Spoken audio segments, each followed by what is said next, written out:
شعبان کا مہینہ شروع ہو چکا ہے اور رمضان کا مہینہ اب قریب ہے۔ شعبان کے مہینے میں سلف صالحین کا یہ طریقہ رہا ہے کہ وہ شعبان کے مہینے میں امت کو یاد دلاتے تھے کہ وہ اس مہینے میں اپنے آپ کو رمضان کے لیے تیار کریں۔ تو یہ موقع بہت اہم ہے کہ اس وقت جبکہ ابھی ایک 3 ہفتے سے کچھ زائد کا موقع باقی ہے، اس طرف متوجہ کیا جائے۔ حضرت عائشہ رضی اللہ تعالیٰ عنہ فرماتی ہیں کہ اللہ کے رسول صلی اللہ علیہ وسلم شعبان کے مہینے میں جتنے روزے رکھتے تھے اتنے روزے وہ کسی اور مہینے میں نہیں رکھتے تھے۔ تو علامہ ابن رجب حنبلی رحمۃ اللہ علیہ نے اس کی توجیہ کرتے ہوئے لکھا کہ روزے میں، رمضان کے روزے میں، اس کو انہوں نے اس طرح سے سمجھایا، اور ظاہر ہے کہ ہم سب کا تجربہ ہے کہ جب ہم رمضان میں روزے شروع کرتے ہیں اور اس سے پہلے ہماری کوئی روزہ رکھنے کی عادت نہیں ہوتی ہے تو شروع میں مختلف قسم کی مشقتوں سے دوچار ہوتے ہیں۔ ہمارا جسم اس کا عادی نہیں ہوتا ہے،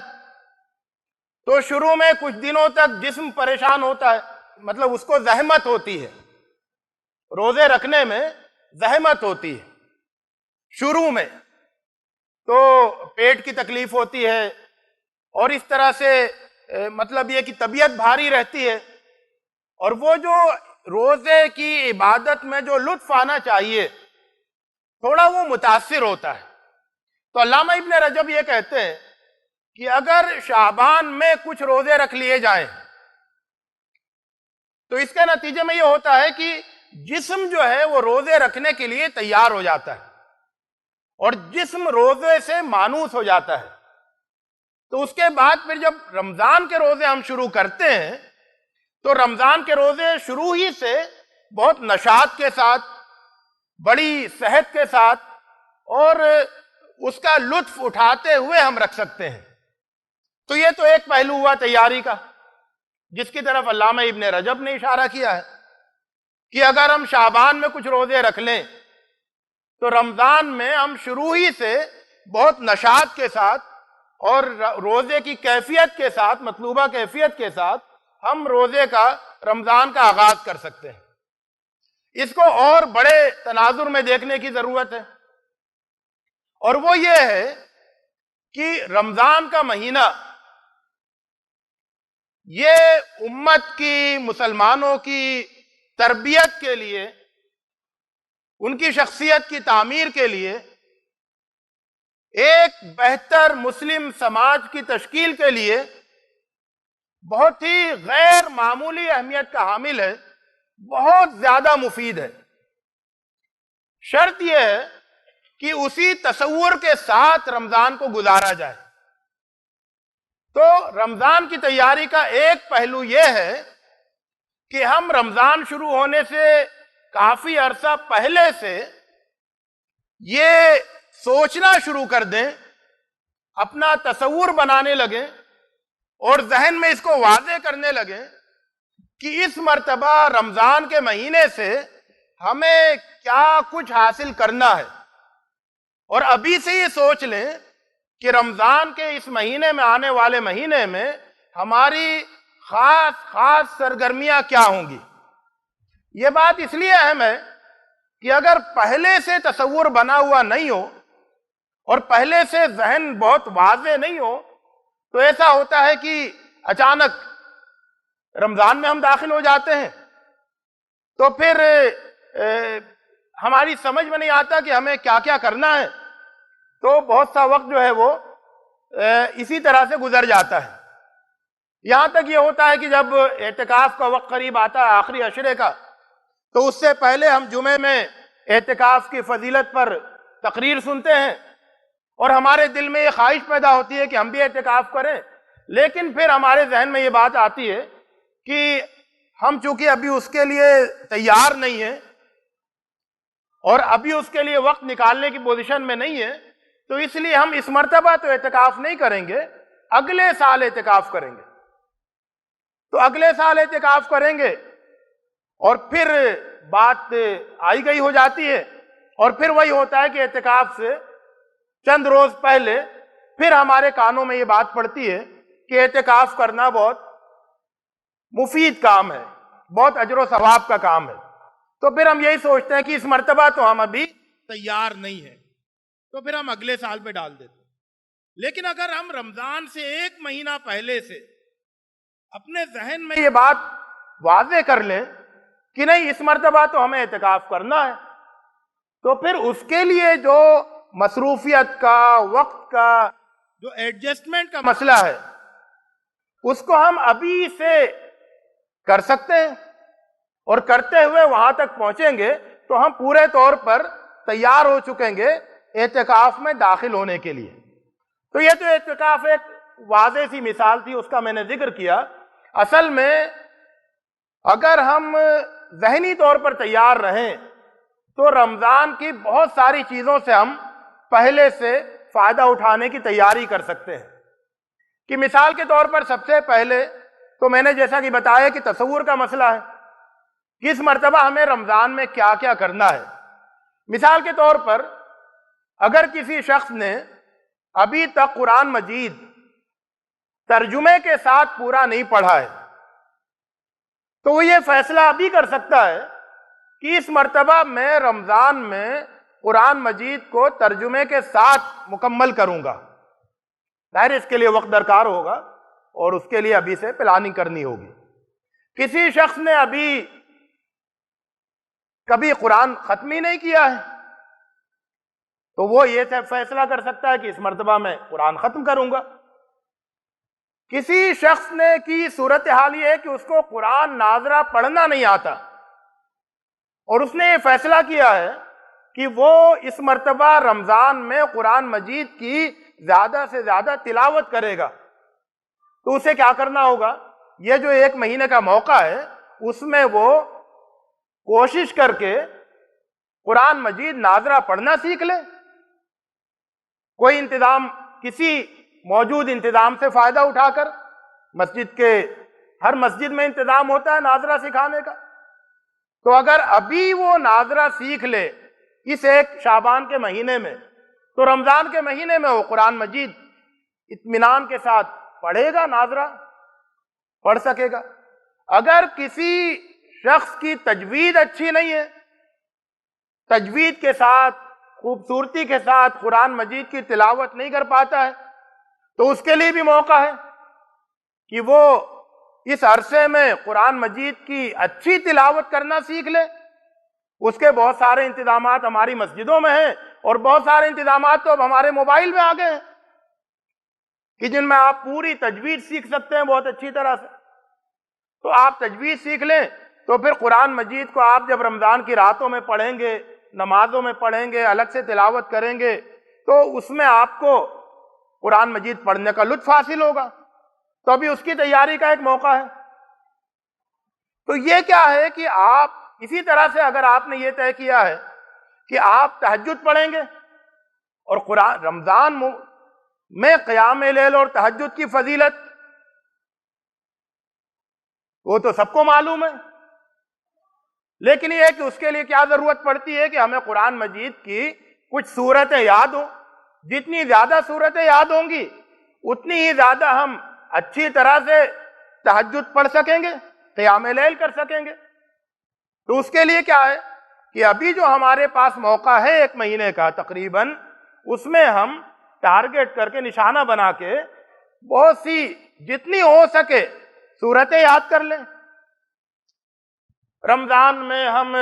نمازوں میں، قیام لیل کے سجدوں میں ہم دعائیں کرنا چاہیں گے،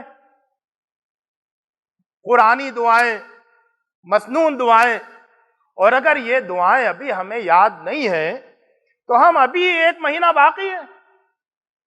کچھ قرآنی دعائیں یاد کر لیں، کچھ مسنون دعائیں یاد کر لیں، وہ دعائیں یاد کر لیں جو اللہ کے رسول صلی اللہ علیہ وسلم قیام لیل میں، سجدے میں پڑھا کرتے تھے، نمازوں میں پڑھا کرتے تھے، تو ان دعاؤں کو، ان اذکار کو ابھی سے یاد کر لیں۔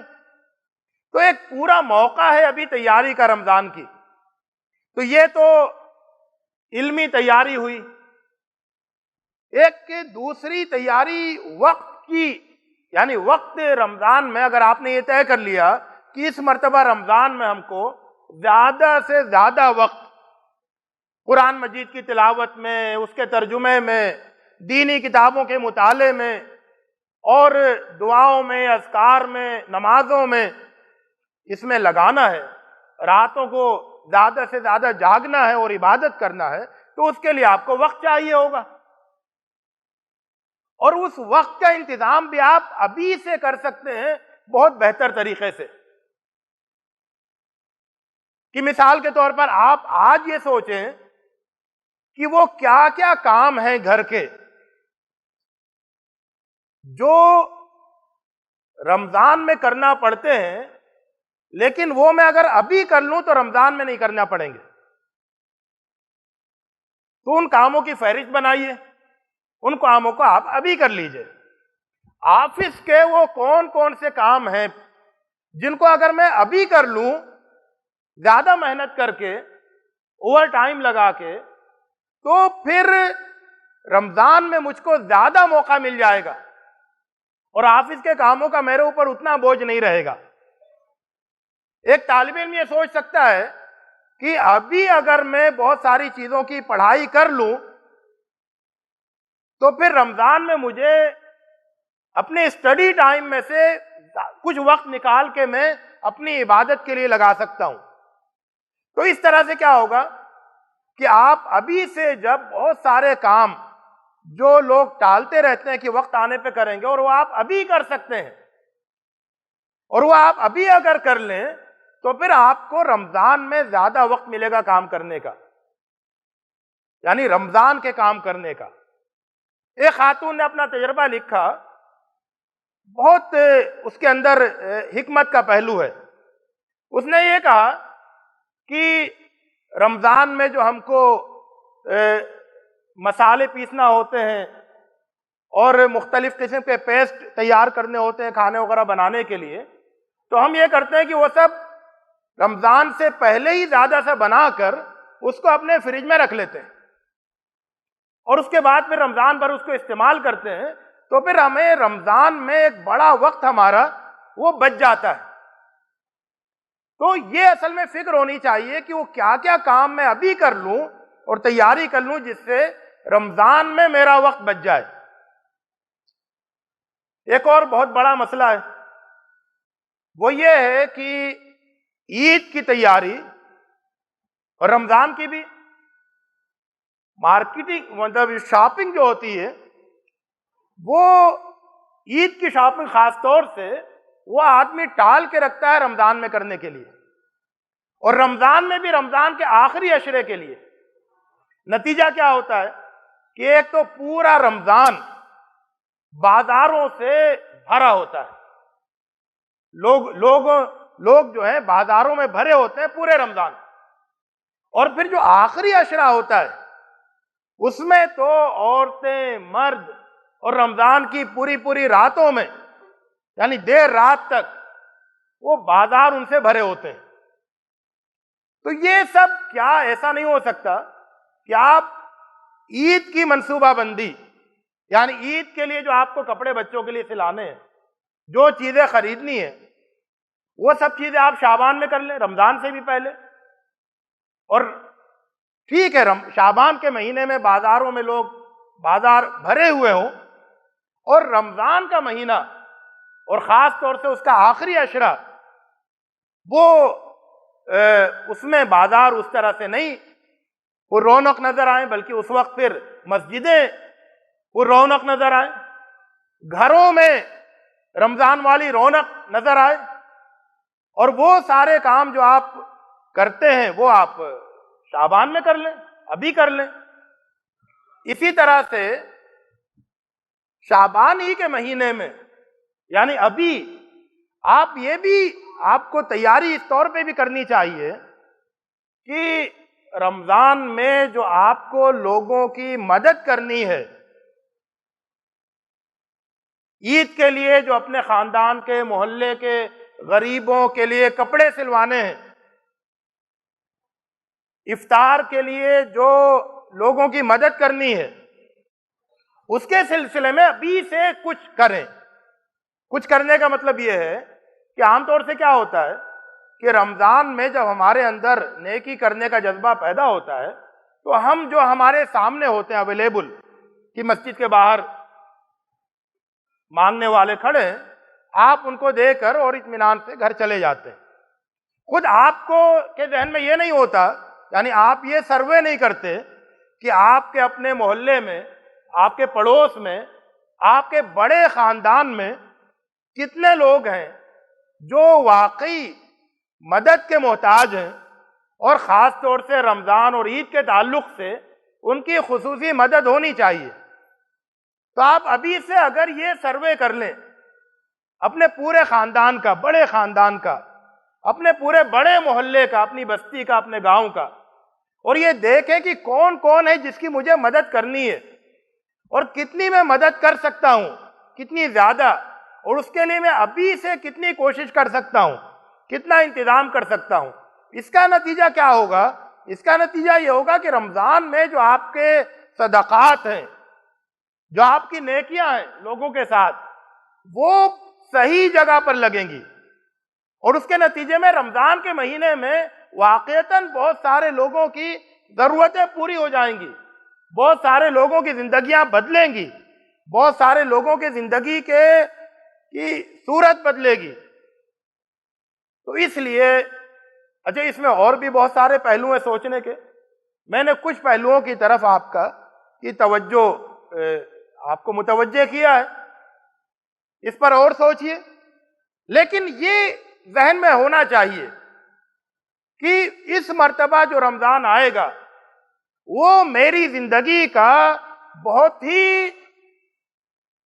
بڑی تبدیلی لانے والا رمضان ہوگا، میری شخصیت کی تعمیر کرنے والا رمضان ہوگا، اور اس رمضان میں مجھے بہت کچھ اپنے اندر اور اپنے آس پاس بدلنا ہے، اور اس کے لیے پھر میں ابھی سے ذہن سازی کروں، اپنی تصور بناؤں، تیاری کروں،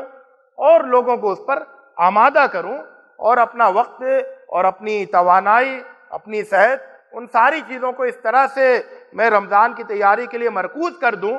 کہ پھر جب رمضان آئے تو گویا کہ میں اس کے لیے بالکل تیار تھا، اور اس کے پہلے ہی لمحے سے اور اس کے آخری لمحے تک میں ایک ایک لمحے سے فائدہ اٹھانے کی بہتر پوزیشن میں اپنے آپ کو پاؤں۔ تو اللہ رب العزت ہمیں اس بات کی توفیق دے کہ ہمیں آنے والا رمضان حاصل ہو، اور وہ رمضان ہماری زندگی میں بہت بڑی تبدیلی لائے، بہت بڑی ترقی لائے۔ اللہ رب العزت ہمیں اس کی توفیق دے۔ اقول قولی ھذا واستغفر اللہ لی ولکم اجمعین واستغفروہ انہ ھو الغفور الرحیم۔